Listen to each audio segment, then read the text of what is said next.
So if anybody's at the Guild conference in Ashford in Kent, you may remember our speaker with a rather large Mohican hairstyle talking about surnames and made a wonderful statement that every county should have one of our first speaker. But they don't. We do in Yorkshire. So I am delighted and I hope you will enjoy the opportunity to hear our first speaker, George Redmonds, speak about his surnames. We have a comfort break afterwards, so we are a little bit fluid on that. It is just a comfort break. Fluid, thank you. Remember that one. Over to George. Yes. Yeah?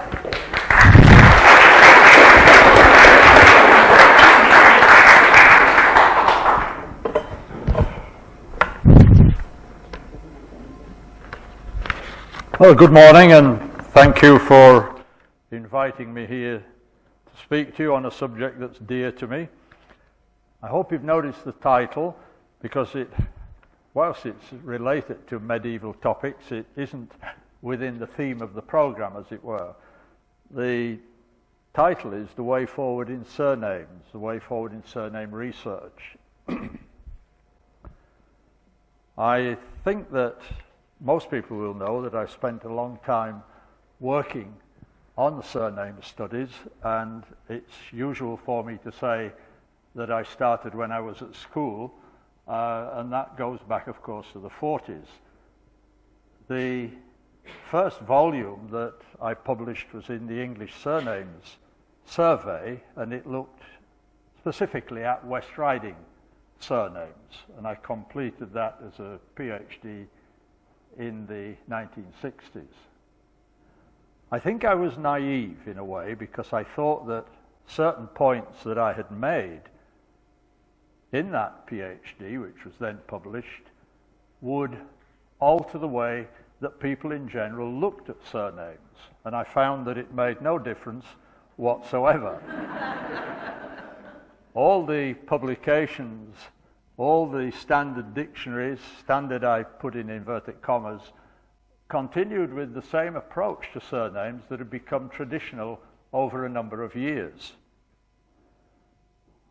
I think the problem with compiling dictionaries is that if you have a publisher says he wants a dictionary of British surnames, it's going to take far too long. You don't have that many lifetimes. If you say you're going to write a dictionary of Yorkshire surnames, that is perhaps feasible.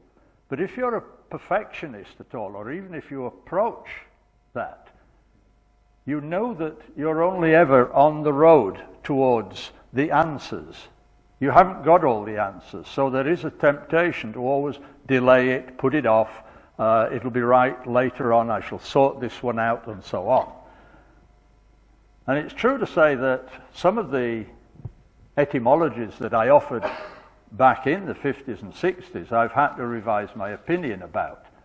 Equally, some of those that I think I'm right on now, I shall no doubt, or somebody else will have the privilege, I shall have to change my view on those, because material is becoming available all the time, and there isn't ever a correct moment to publish a dictionary of surnames. However, under certain pressures I did that, and in October last year I completed a dictionary of Yorkshire surnames, which is at the publishers.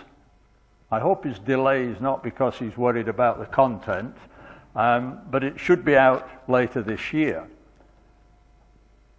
All I got back from Sean Tyas, who's publishing it, was no comment on the actual content. He kept saying it's going to be a big book. and I can assure you there is a great deal of information in it. And I hope that most of it approaches what we could call correct. But there is that proviso. So that's my background, really, that I've worked in surname studies, not exclusively. I've moved across to every other branch of name studies, and I'm very interested in the impact that name studies have on history. But producing the dictionary was not the sort of end point that I thought it might be initially. I rather thought that when I completed that, I would have it online, I could just correct things as the information came in, and that at some later stage there would be corrections. That isn't the way it works, of course. By the time I'd completed the several thousand entries, I realized that I needed several more lifetimes if I was going to fully explore all the implications of the names that I've been dealing with. In other words, themes emerged out of the dictionary itself, which became the conclusion. And the conclusion is not a conclusion at all, it's an invitation to further research. And that's what my talk is about this morning. It's about how surname studies now moves forward. If anything has happened in the last 50 years, it is a fundamental change in our attitude to the method of surname research. I like to think that that's the case, because that's what I've been about all this time. I've been trying to say, if we want to solve surnames, if we want to understand them, there are methods.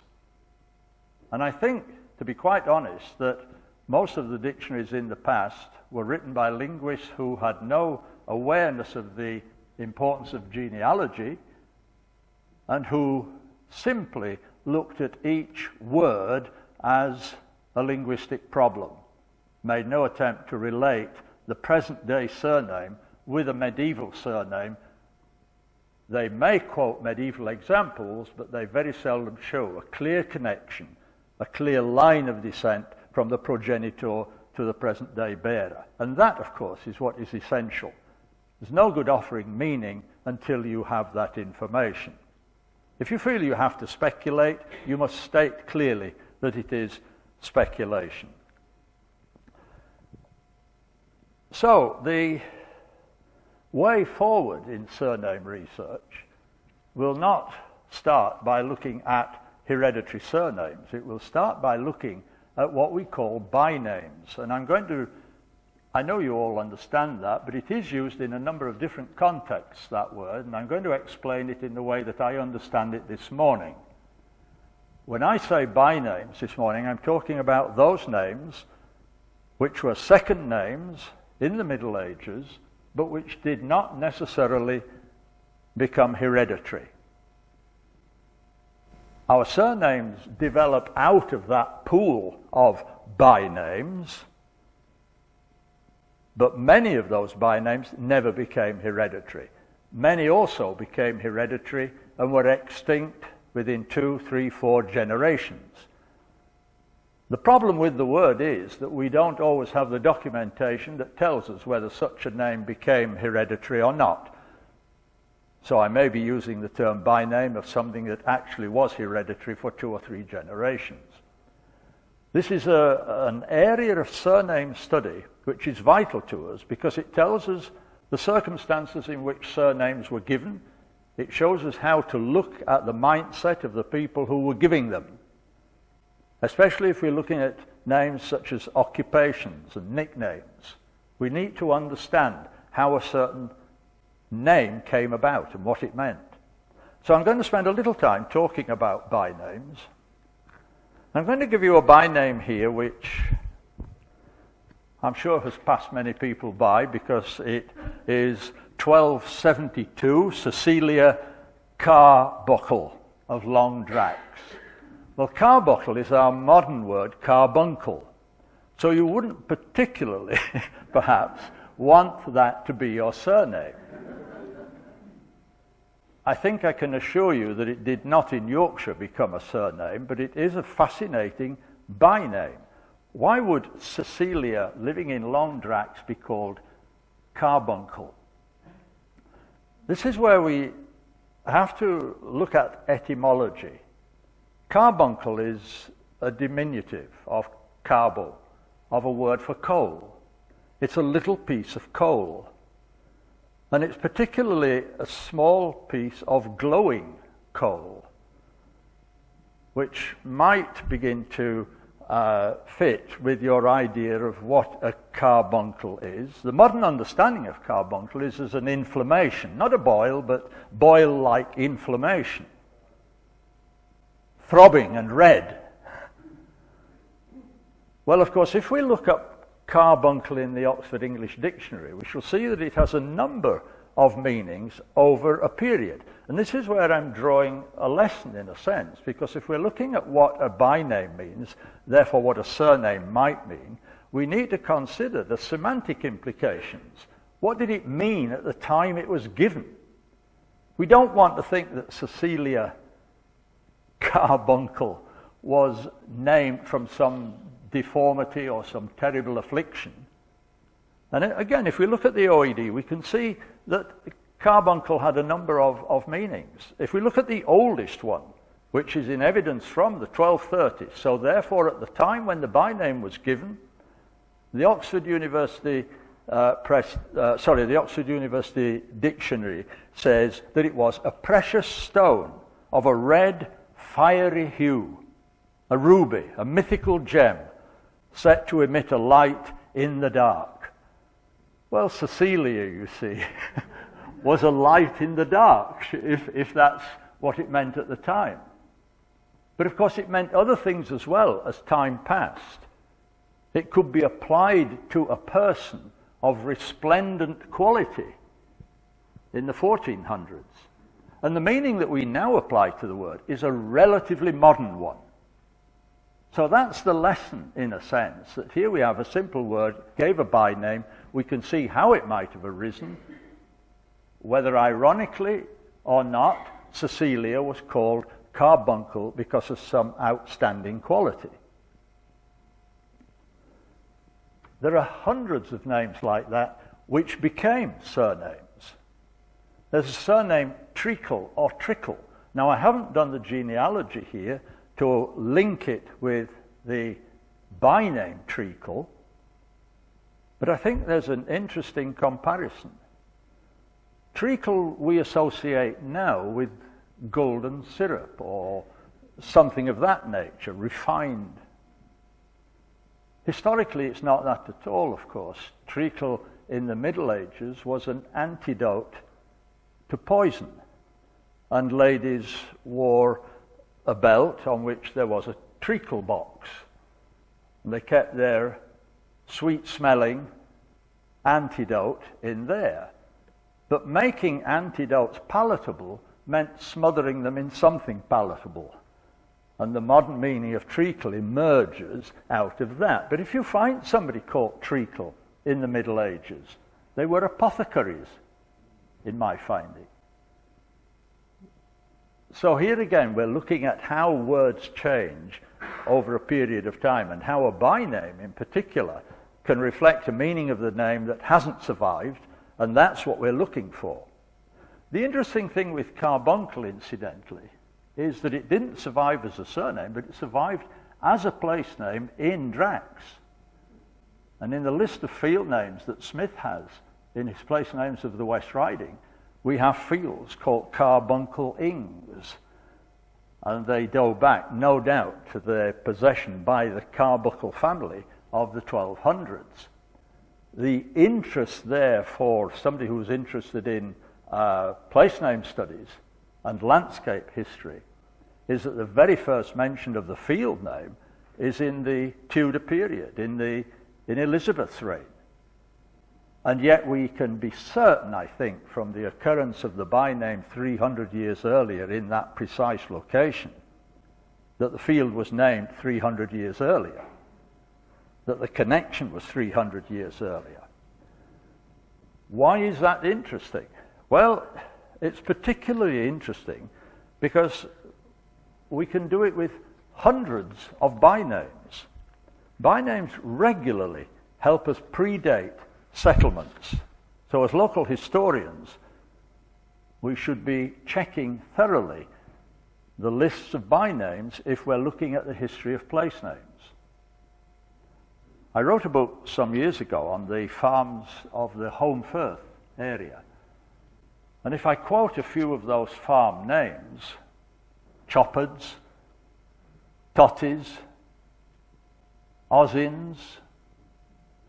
They all ended in S, and they were all fascinating, but very, very difficult to sort out. And their first reference was usually in the late 1500s or early 1600s. When we look at the Wakefield Manor Court Rules, and you'll be hearing about those as a marvellous source, you can find that the Choppards were a family in Holmfirth in the 1200s, the late 1200s. The first mention of the land that they held is in sort of 1560 or something like that. So what we do almost at a stroke is establish a likely link between a settlement and a medieval byname. And if we look at the circumstances in which the byname occurs, we find that the person involved was claiming land from the waste, paying rent on it, and establishing a settlement. And it isn't just one. I would accept that if you said, well, but you haven't proved that Choppards, the farm, is related to Choppard, the tenant, I'd accept that that's speculation. But if we can show that it's a regular thing, if we can show that Totty was also a tenant at the same time, also claiming land, also paying rent, also making intakes, if we can see that the Ossins of Shelley were also doing that at the same time, we're actually alerted to a phase of opening up the landscape, the moorland landscape on the fringe of the Pennines in the late 13th century, very early 14th century, before the Black Death, which is not reflected in the place name evidence at all. None of those names has a date before the 1500s. That's not strictly true, because I have now found in some tithe course papers, and you'll be hearing about those also, the name of Richard Osson of Shelley, who was the source of that particular place name. Now, if we just stop for a moment and consider the meaning of such names, Richard Osson, can't prove it, but there was a lady called Osanne of Shelley the generation before. So it's almost certain he took his name from his mother. It's almost certain that the land he cleared became Ossins, because of the tithe course papers that call it Ossins Place, and then it just settles as Ossins. It's explained incidentally in Smith's Place Names of the West Riding as Ox-ings, and there's a convoluted argument about Norman spelling and linguistic change and so on, which is irrelevant. The byname is there. What does it mean? Why was Osanne of Shelley called Osanne? Because it is the word Hosanna. It's the form of the word Hosanna, which was a fairly common personal name in the 1200s for women. So we have a long chain there. And this is what happens. Once you alert people to the significance of bynames, in the story of settlement of the English landscape, they take the history of those settlements back very often several hundred years. A friend of mine, David Hay, knows the area beyond Holmfirth better than I do, and he said, I must look at the possibility in the Thurleston area. And a farm that he passed for years called Illians, when he searched for it, he found that the family called Illian was in Penistone in the late 1200s, and when we pursued that together, we found that it was a personal name from a Breton saint. And we found the tenant who had the name from the 1100s into the 1200s. So bynames, in this sense, are absolutely fascinating. Those that become surnames for a generation or two, like the de Brackenthwaites of Rigton near Harrogate, tell us that there was a settlement where now there is a farm, Brackenfoot, where there is a lane, Brackenthwaite Lane. If we look at the history of the de Brackenthwaites, we can see that actually Brackenthwaite had the status of a township, it had the status of a manor for several hundred years. So what the byname has done there is alert us to yet another of these deserted or abandoned village sites. Well, I won't labour that point. I think that there are hundreds and thousands of bynames in our records which do that for us. One final byname comment, because I could, if I'm not careful, speak to you all morning about bynames. One of the names I came across in the late 1200s was Richard Wandhager. You may be familiar with the surname Hager, Hagger. I think that you can find the name in the Methley area, and it survives, certainly, and it has to do with a man who was in charge of a hag, H-A-G-G. A hag was a specialist wood. It was a spring wood, it was a coppice wood, it was a wood that was felled at regular intervals to provide certain specific underwood for the community. And they're all over the Yorkshire landscape. And the meaning varies slightly from one part of Yorkshire to another, so you have to be careful with that. But Hagger, that's what Hagger is. And it's interesting that in the Methley Court rules, the Haggers are still concerned with woodland management in Methley 100 years after the surname became hereditary. Wandhager is a specialist term which tells us of a particular type of hag, that is, a coppice wood that is supplying the local community with wands, that is, the pliant saplings that they wanted from willow trees for 100 local crafts. They made the flakes out of them, the hurdles that were in constant use on the landscape. When we look more closely at it, we find that as a field name, Wandhag occurs several times in Yorkshire. It hasn't been picked out specially, and Wandhager, the byname, tells us of a specialist woodman in the 1200s responsible for that type of wood. And it's one of several. He exists at the same time as a William Snaghazel of Sowerby. Snag is a dialect term which means to chop off the outside branches, so that snagging hazel was snagging hazel branches so that those could be used again in the local economy. And I've collected dozens of bynames that enlighten me about wood management in that 13th and 14th century. Well, that side of surnames is really not dealt with anywhere. The use of bynames in that way is potentially of enormous value to historians. It's also, of course, of enormous value to the compilers of the Oxford English Dictionary. Almost every byname that I come across predates the first entry in the dictionary by several hundred years. There will be no reference to Snaghazel and Wandhager. You don't sound surprised. But the point is, you see, that these were words in everyday use. They gave rise to bynames.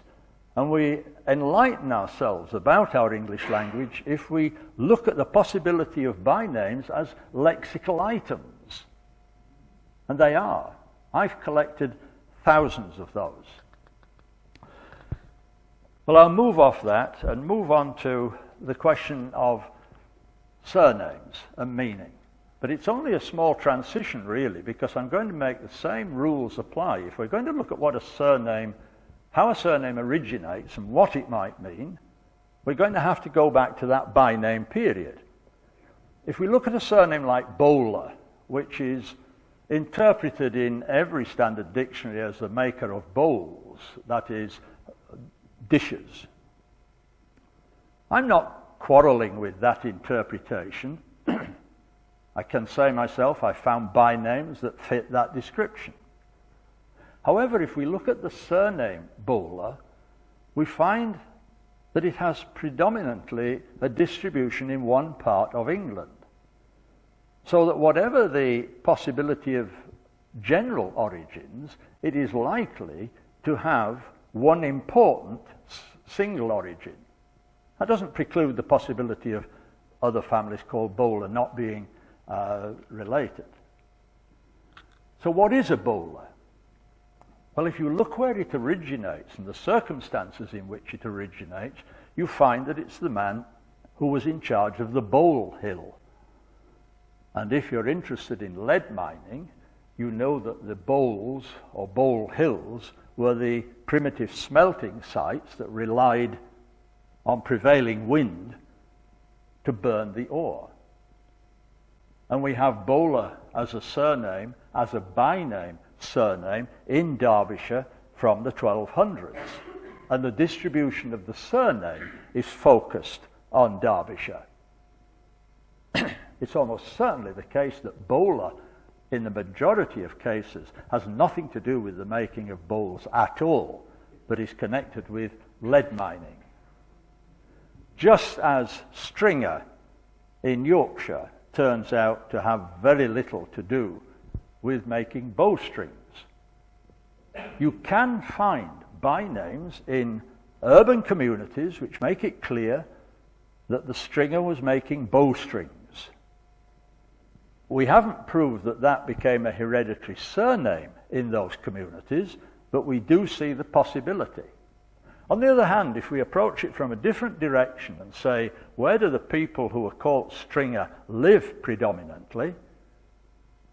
That is in an area in the North Midlands, which encompasses parts of Lancashire, much of South Yorkshire, and bits of the North Midland counties. And if we look at the circumstances in which it occurs, we find that the stringer was in charge in iron forges of the string hearth. It was an occupational name in an iron working complex. And if we look at where it occurs and take it back to the first by-names, we find that men who were called Stringer in Thornhill and Birstall and that area can be shown to have operated as nail makers. So Stringer, as a Yorkshire surname, has its meaning quite clearly in those records. It doesn't preclude the possibility that somebody called Stringer in Devon derives the name from a maker of bowstrings. But if we look at the numbers involved and the distribution, we shall see quite clearly that most stringers share that northern origin. You can do it with almost any name, and I think I've given enough examples in books that I've written to show that that is the case. So often you find a name like Pawson, for example, explained in dictionaries as based on the by-name Paw, which is a form of this French work for peacock, etc., etc. Nobody bothers to explain the transition from the by-name to the present-day surname. If you take it the other way around, take the present-day surname, do the genealogy, look at the distribution, take it back to where it originated, you find that it means simply son of Paul. And there's no problem with that, it's just observation. And if you think, well, surely there'd be a lot more Pawsons and it will be generally distributed, what you do there is move over into the companion study of personal names to see how popular Paul was at the time when by-names were forming. And in fact, it's a relatively uncommon name. It did occur in the Otley area in 2 or 3 related families through the godparent affinity. And that's where Pawson has its home.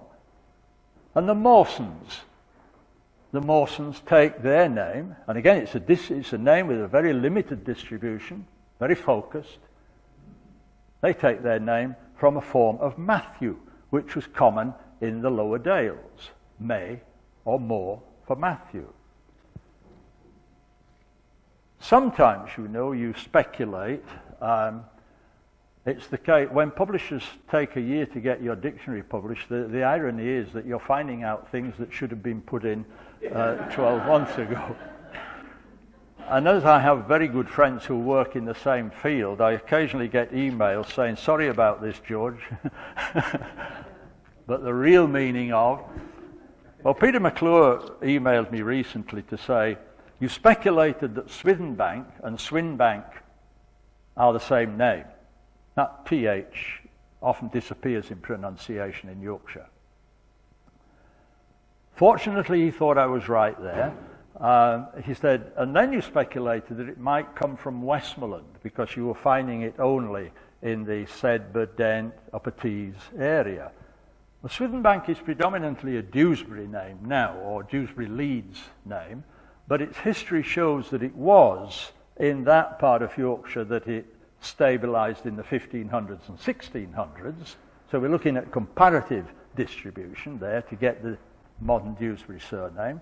What Peter did, and I hadn't done, was look at field names on the Westmoreland side of the border, and there was Swithenbank sitting there in the 1200s, so it is almost certainly the source of that very difficult name, and I'm grateful to him for that.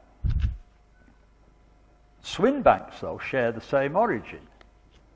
And when Swinbank occurs in the same area as Swinburne, there is the temptation for the two to be confused. So we're seeing how we can't rely entirely on one origin for a name. We have to take into account what happens to the family over several hundred years, the influences they come under, the linguistic influences that they come under. I talk about a process in surname research all the time. And you'll have noticed that I'm looking at modern surnames, taking them back, looking at comparative distribution. Distribution to me is the key to it. And that's why we're fortunate that people like Steve Archer have produced that marvelous mapping of surnames in 1881, which allow us to pinpoint within a parish or a county a particular name. It's very enlightening. It beats pins in maps, I tell you. That's how I started mapping distribution in the late 1940s, early 1950s. Commercial telephone directories and pins in maps. I'm going to look at process here with the name Hogbin or Hogben. You will have come across this conversation many times as genealogists. We're not related to, their name is spelt differently, that's nothing to do with us. People in Honley who are called Donkersley even disclaim any connection with other Donkersleys in the village, which is perverse, to say the least. Donkersley is certainly one name in that area. Hogbin, Hogben, I suppose Hogbin may carry with it some understanding. Perhaps I don't want to be a Hogbin, perhaps I want to be a Hogben, I don't know. But the two words, the two names, are sometimes said not to be connected. It seems impossible to me that they're not connected when, if you look at the distribution, they are predominantly Kent names. They're not very common names. Hogbins, 1881, there were 310 of them. Kent had 254, Middlesex 22, Sussex 12, and they were in the east of the county. There were none at all, or very, very few, in areas of major population away from that precise location. Hogben was more common. I'm not surprised because of the connotations of Hogbin. 1,012 people had the name Hogben. Kent had 841, Middlesex 52, Surrey 45, and Sussex 17. In other words, the distribution of Hogbin and Hogben are pretty much the same.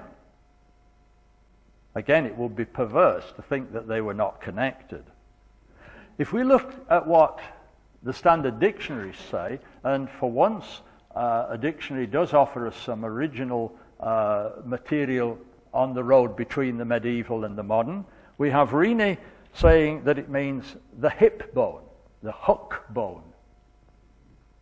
I come across that word a great deal in old texts, and it is certainly prevalent. It's not something he dreamed up. Broke a hook bone. So it can't be discounted, obviously. And he produces 1479 Thomas Hookbone of Canterbury in the right place. the form of the word is exactly like the spellings of hook bone in the sense of hip. And he compares it to Cruikshanks. So we can see how he's thinking, that it's the curved bone, it's the hip bone. Well, we're indebted to Caroline Fenwick for the poll tax returns for the whole of the country now. So even if we're not specialists in Kent, we can at least look at the poll tax returns for that county and see if there's anything that predates Huckbone. Well, there is. In Canterbury, there are in the two rolls for 1377, 1381, Nicholas Hulkbone or Nicholas Holkbon. The two returns at different years, 1377, 1381. Same name, slightly different vowel, same person. But the introduction of that L throws entirely new light on what Hogbin might mean. It is in fact, it's a Middle English word meaning hollow. So this is hollow bone. Why that might be a byname that becomes a surname is difficult to answer. I can't say that. But I noticed that in the same return for Canterbury is Gregory Hardbone. There has to be, I think, some connection in that community between the hollow bones and the hard bones. I won't attempt to draw that. I'm just talking about process. And what I'm doing, therefore, is showing you how we must not accept, however plausible, we must not accept what somebody says unless it matches what we can find that is a bit earlier and so on. We must keep at it. The fact is, and this is something you're well aware of as genealogists, that every surname is unique. I keep hammering away at that, and I say it whether your name is Smith or Taylor or whatever. The name you bear comes from one progenitor. Now, it may be that that's a medieval progenitor. It may be that it is in the 16th century for some reason. It may be that it's very late. But you bear that name in a direct line from the first person who bore it. And so you can't take a general meaning of Smith to be satisfactory for your surname if you're called Smith. You want to look at the circumstances in which your Smith earned his byname. And Smith could be so many different things in the past.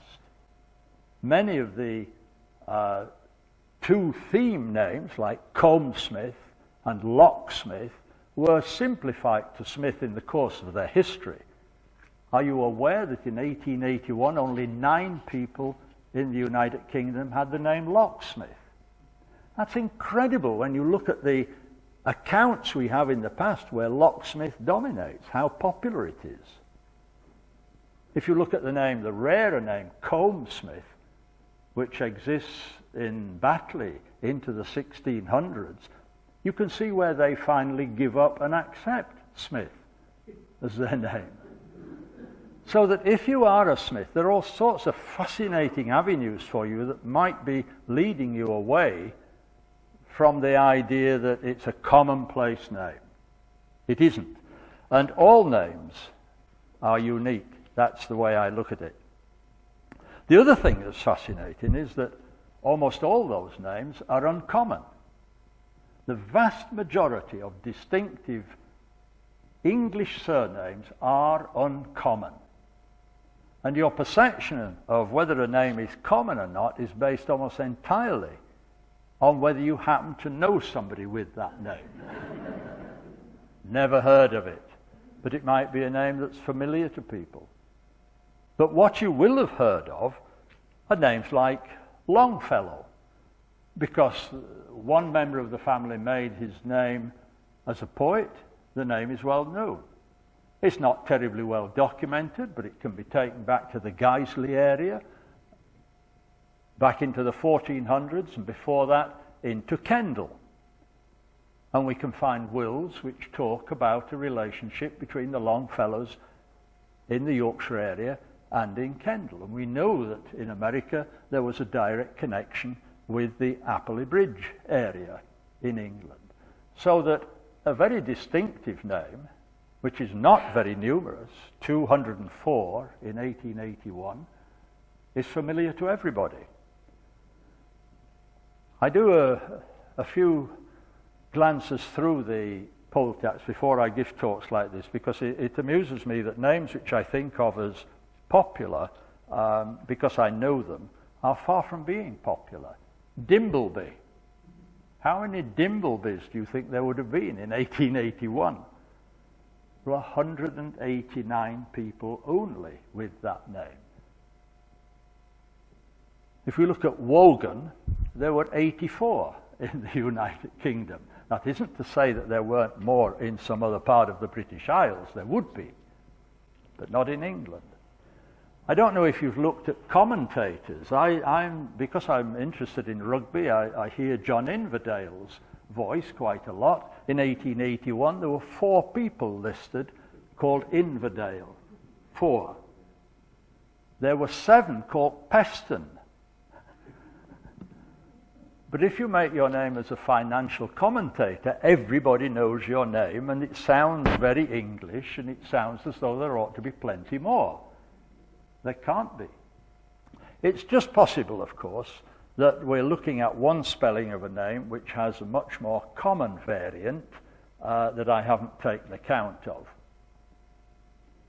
I was interested when I looked at the distribution and numbers for Beckham, that there were 259 Beckhams. I guarantee that name is known and thought of as an English name worldwide. Ironically, it comes from a little place on the north coast of Norfolk, if I got it right, if I remember rightly, and it's close to a place called Sheringham. And if you were interested in soccer at all, you would have known that Sheringham and Beckham were playing at the same time. Sheringham had only 88 in 1881.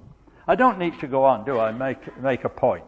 The majority of names are rare, of distinctive names. That's got to be a bonus. But the whole reason why they're rare is one that's fascinating and isn't really explored in any sort of depth at all. If we look at the names that are common, if we look at distribution in that 1881 Stephen Archer CD, you can play games with it.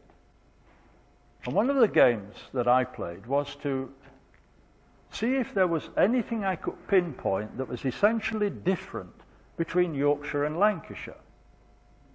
I would expect, and it's borne out by the statistics, I would expect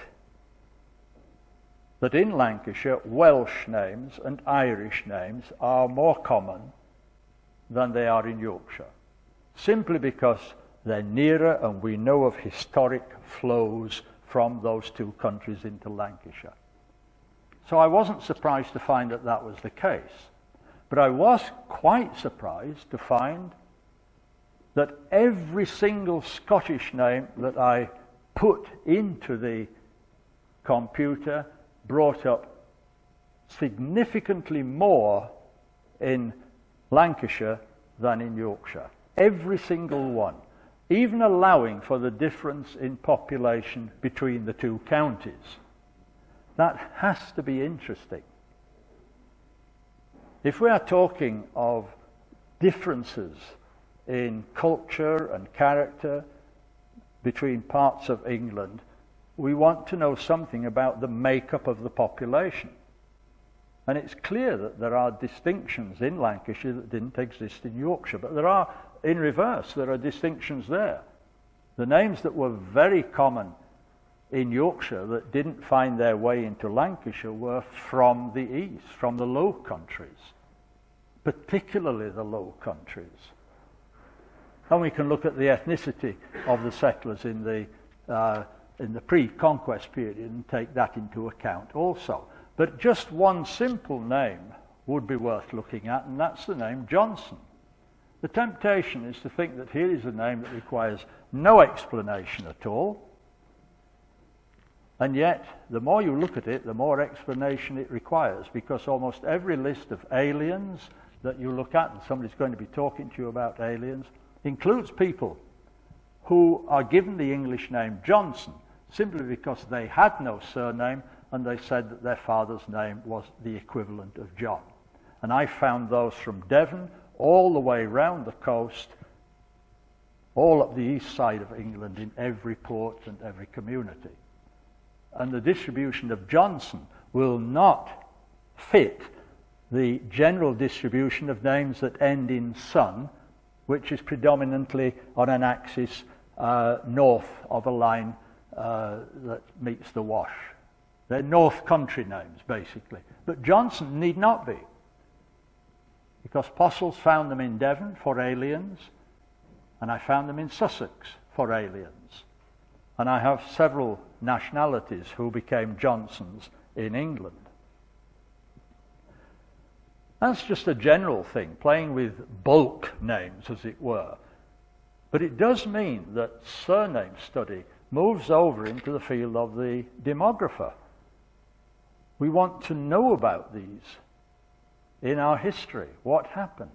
And let's look at one more generality, and that is the way that all those distinctive names, or most of those distinctive names, were uncommon. What about the ones that are common? Those distinctive names that are common, the Metcalfes. Are we going to say there's more than one origin for Metcalfe when all the evidence points to one place and one family, and yet in 1881, if we take the variance into account, something like 16 or 17,000 Metcalfes? That's an expansion quite different from the expansions we've been looking at, totally different. If we look at all the Yorkshire names which become very distinctive, and I list just a couple for you: Greenwood and Sutcliffe.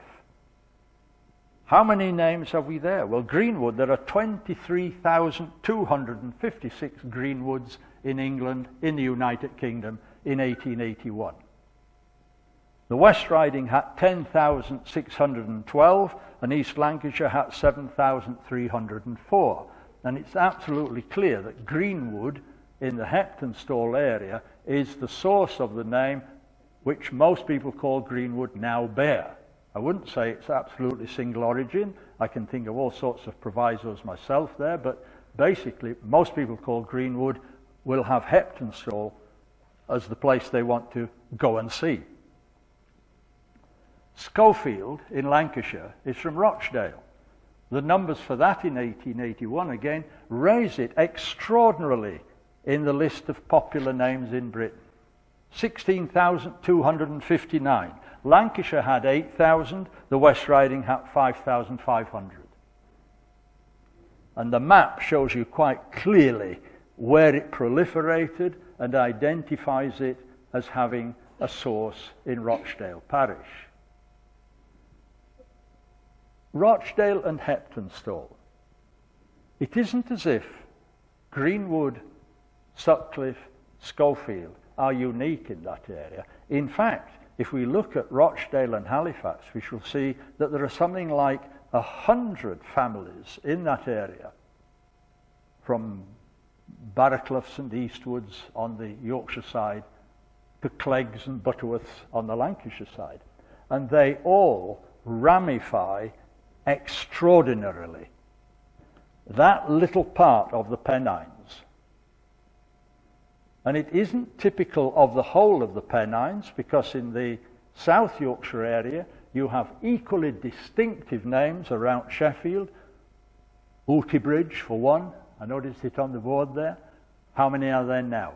Mouldy Cliffs, how many are there now? 10s, 15s, 20s. So it didn't happen in a landscape that was similar and where there was equally dual economy. This is where surname studies moves into a different field altogether, and you have to say that demographers have to start to make sense of the uneven patterns of expansion of surnames in the United Kingdom. Because if we look, as I did in a recent book, at the expansion of the very characteristic Cornish surnames, you'll see how few there are in 1881 compared with the numbers in Yorkshire and Lancashire. So that expansion is key to our understanding. And it raises another question, and that is what happens to these names when they change their locale? Nobody here has done much with the surnames of America, the English surnames of America. And yet they have hundreds of surnames which originate in England, which behave in a quite different way in America. Names which are extinct here or are limited to 2 or 3 people can be quite commonplace in North America. I always quote names like Dearborn, for example, which is well known right through North America. David Dearborn, who's a genealogist over there, has traced it back to a family in Lincolnshire and says that there were 3 brothers, 2 produced girls only, and 1 emigrated. And what happens subsequently is fantastic, because the name dies out in England, effectively, and Dearborn becomes very common in North America. And there are hundreds of names like that in America. The Langstroths, which are almost extinct in Yorkshire, are numerous in North America. The Tankersleys, who are extinct in Yorkshire, are numerous in North America, and so on. So there's a whole study there for people who have that interest in mind. Now I'm going to finish with 1 or 2 very brief comments on other aspects of surname studies, because it's clear that one of the great steps forward in genetics links surname studies in a way that we hadn't thought possible in the past with a science. And here we are now able to use that to identify links that would have been unthinkable some years ago. When I had the Cogill family come across here to wander around the Dales, it was fascinating to sit round a table with them in Settle and see farmers from Wisconsin and farmers from Lower Ribblesdale talking about crops and cattle and 300 years difference between them, but a DNA that matched exactly. The study that changed this, of course, in everybody's eyes was Sykes' study of his own name, and he had to be persuaded that there might be value in studying his surname initially in that way. I have to say that I have reservations about the discoveries he made, because I think that, and I've outlined those in another publication, just because of the low number of people that he tested and so on, and because of the wide range of Sykes that I find in medieval documents.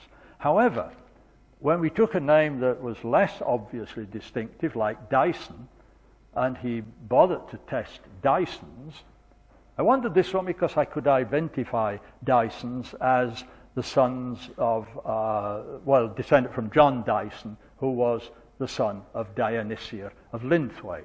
And I thought if we could see a genetic connection there, we've got a surname story that takes us back beyond the surname, because Dionysia of Linthwaite takes us into another surname altogether. It was hereditary for 1 or 2 generations, but she also called herself Dionysia of Moleshead, which is the hamlet of Moleshead up on the hill there at Scapegoat Hill. When he tested those, the positive in those he tested was 90% that he said shared the same family origin. 90%. It even persuaded a certain vacuum maker that he wasn't the son of a dyer, which is what he suspected. So there's all sorts of scope there, isn't there, for surname studies. And what we're finding is that surname studies, which was once looked down on in a way as a side shoot, as something that place name experts spend a bit of time on when they'd run out of steam, we now have a study which links with almost anything you name. It's connected with landscape history. It's connected with every aspect of history. It's connected with genetics. It's connected with demography. And you could go on.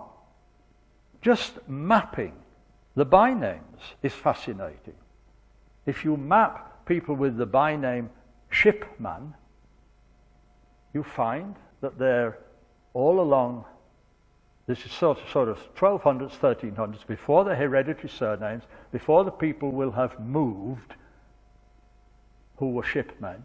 You find them inland as far as Nottingley and Monk Fryston. You find them up near Borough Bridge. You find them at Rawcliffe. You find shipwrights in Rawcliffe, shipwrights and shipmen in Selby. And you begin to realize how important inland navigation was and how shipman and shipwright are telling us of the ships that were made and sailed on our inland waters, and not just on the rivers, but over the marshlands, which predominated everywhere, or almost everywhere. They had specialized boats which traveled over water that was only that deep. Car boats, they called them. And they could move from Selby down into Stalingbury in Lincolnshire on routine business. And we can see that in the records. And bynames tell us about that. And I'm going to finish with just one example, and that is Bywater, because when I first wrote the Volume 1 in the English Surname Survey, I made certain statements about the likelihood that some names had, that a large percentage of names would have single origins. I pointed to the importance of distribution as a key to their history. And a gentleman called Bywater was influenced by that and spent a long time researching Bywater, his surname. And he not only researched it and found a connection with most other people called Bywater wherever they were, which rather did away with the idea that it was just somebody who lived by the water. And he found that it focused on the area around Ferrybridge, Allerton Bywater, and Fryston Bywater. And once we started to look at the landscape history of that area, we found that that whole area that you travel through now on the M62 was a lake. And we find that the Great North Road was on a causeway that was often flooded through that lake. And it was extensive, and there were ferrymen on its fringe taking people across. There are episodes as late as the 18th century in Leeds papers talking about sending boats out on the water to get people back, to save them. We forget what it was like in the past if we're not careful. And if we're studying surnames, we can't afford to forget it. And if we're interested in the future of surnames, we have to start studying surnames at every level and linking them to every other subject that you can think of. Thank you for your attention.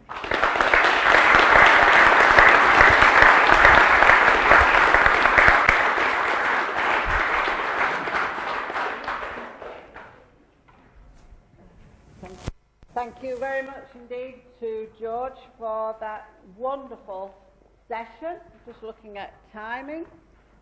We have time for a couple of questions. We have a roving mic. Rod, we've just gentlemen at the... In the last century, a lot of people came from the Commonwealth into this country and adopted surnames, possibly even bynames, of English bynames or surnames. Has that affected, the sort of, if you like, the... When you say Commonwealth, you're thinking of more recent immigration, is that right? Yeah. I mean, I think in certainly the last century, a lot of people came into the UK from the Commonwealth, yes, but they wanted to be more British English, if you like, yes, and so they adopted English surnames. Well, I hope everybody's heard the point, but the question is whether the statistics are flawed slightly, because there are people coming in who will want to sound English, be absorbed into the local community, so take a local name. And that's, I can't say that that's not true. I'm sure it is true. I'm sure that's happened. I'm sure there are people called Laycock who started out with an Eastern European name or something like that. But I don't think that it hugely affects the sort of statistics that we're basing this on, which is, say, 1881 and the hearth tax and so on. I think it will influence numbers at some stage, and if one expanded enormously, the genetics would show it up. So, yes, you're right, it would, but I don't think it's a major influence in the period that I've been dealing with. So it hasn't affected your figures? Any more questions? Lady at the front, please, and then all over. Hi, thank you. We've managed to get back to about 1,500 and something with our family name in a direct family tree. And within the documents, particularly early ones, we're finding that the spelling of the name changes quite dramatically. So when you're researching early family names, do you have to take phonetics into account when you're looking at finding names that have got, tracing a name back? Well, I'm sure you all heard that, but the question is a straightforward one, and it has a simple answer, and that is yes. Thought you might say that. Well, I just expand on it a little and say that you can't be a happy guesser. If you can't say, oh, well, it must be this or it must be that. You have to take, if you can't know through your own studies, you have to take advice about whether it's likely. I think the book with which I'm most pleased that I brought out was called Surnames and Genealogy, and I published that over 20 years ago, I think, in America, and it explores in depth the sort of changes that are reflected in linguistic aliases and aliases of at least 14 or 15 other kinds. It's the key very often to the past. And it can be fundamental in its change. I think just one example will tell you. Basically, you have a chance of recognizing what's happening, but not if the index is not helping you. And if you have a name like Knipe, spelled K-N-I-P-E, which is a surname from a place name and has a long history in Yorkshire and can be traced to Ilkley at certain periods, you will find that Snipe is its alias and exists in the same area and exists in Ingleborough, the same alias exists there, and the two would never be attracted together in indexes, and it might be that you would miss that connection unless you're aware that S's attract themselves, they get attracted to the front of certain vowels, so that you get Crompton and Scrompton. And it's quite a common linguistic phenomenon. And so that's one example, but Surnames and Genealogy deals with hundreds of examples like that. And of course it's helped if at some stage you have a Thomas Knipe in the history of the family. So Spetch and Petch share a common origin, and so on. Right, just last one over there, please. No, Paul, no, Rod. Paul. Don't go away. I've got an expert on West Yorkshire. I'm studying Featherstone, but the 1881 mapping device shows Featherstone predominantly in North Yorkshire and Durham.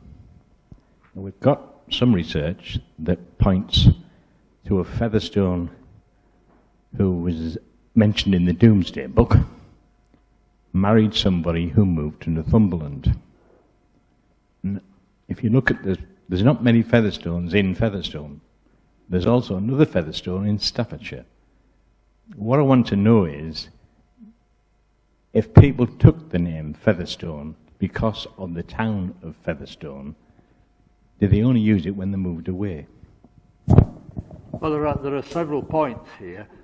Usually, surnames derived from place names can be separated into different groups. There are types of place names that are given to people who move away.